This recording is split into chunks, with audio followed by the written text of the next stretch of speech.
Habari za amani, ndugu wa Imbilia. Leo tunaingia katika sehemu ya ajabu ya kitabu cha Kutoka. Baada ya kupokea amri 10 na sheria nyingine mlimani Sinai, Mungu anawaalika Musa na viongozi wa Israeli kuja karibu zaidi. Kutoka 24 ni sura ya kuthibitisha agano, wakati ambapo ahadi za Mungu na Israeli zinakuwa halisi kwa njia ya ajabu. Tutaona wazee wakila na kunywa mbele za Mungu na Musa akiingia ndani ya wingu la utukufu. Ni hadithi ya kukaribisha kwa Mungu na jinsi agano lake linavyotuzunguka kwa upendo na utukufu. Hii ni Genesis hadi Ufunuo na 17:16 Act 12. Hebu tusome pamoja Kutoka 24 mstari wa 1 hadi 11. Akamwambia Musa, panda juu kwangu, wewe na Haruni, Nadabu na Abihu, na wazee 70 wa Israeli, mkasujudu mkiwa umbali. Musa peke yake akaribie Bwana, wao wasikaribie, wala watu wasiende pamoja naye juu. Musa alirudi na kuwaeleza watu maneno yote ya Bwana na sheria zake zote. Watu wote wakamjibu kwa sauti moja, mambo yote Bwana aliyosema tutayafanya. Musa akaandika maneno yote ya Bwana. Akajenga madhabahu chini ya mlima. Akachukua damu na kuinyunyiza juu ya madhabahu na kuinyunyiza juu ya watu, akisema, hii ni damu ya agano ambalo Bwana amefanya nanyi. Kisha wakapanda juu Musa na Haruni, Nadabu na Abihu, na wazee 70 wa Israeli.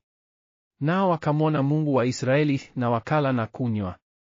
Kuna maelezo muhimu tunayoyasahau katika kifungu hiki.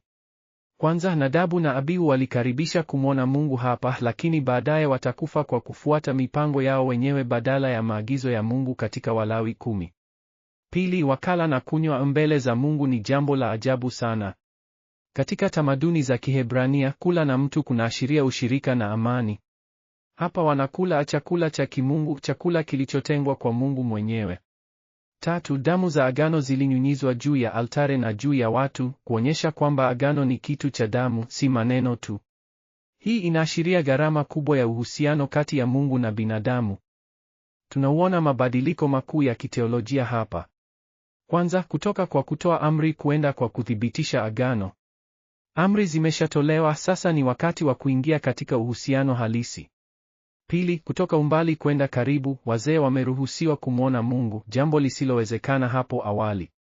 Tatu, kutoka hofu kwenda ushirika, badala ya kuogopa, wanakula na kunywa mbele za Mungu kwa amani. Hii inaonyesha jinsi agano la Mungu linavyoweza kubadilisha uhusiano wetu naye. Nne, agano sasa ni la damu, si la maneno tu. Damu inaashiria umakini, gharama na kudumu kwa ahadi hii. Hebu tuwasikilize wanyamapori wakizungumza kuhusu hili. Ninapaa juu ya mlima huu na ninaona kitu cha ajabu. Binadamu wanakula na kunywa mbele za Mwenyezi mwenyewe. Damu za madhabahu zinanyunyizwa juu yao, kama vile kwangu wakati wa Pasaka. Lakini hii ni kitu kikuu zaidi. Ni jambo la ajabu jinsi Mungu anavyowakaribisha karibu. Hakuna mnyama aliyewahi kupewa heshima kama hii.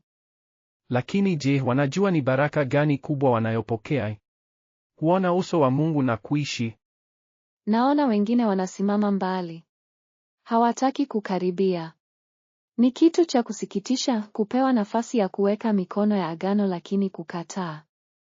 Agano la damu si mchezo. Linahitaji utii na uaminifu. Natumai wataelewa hili. Ni nini tunachoweza kujifunza kutoka katika agano hili lililothibitishwa? Kwanza, tunapaswa kuheshimu sana nafasi ya kuongea na Mungu katika maombi. Wazee hawa hawakupanda mlima kwa haraka, walijitayarisha. Pili, agano la Mungu ni jambo la umakini.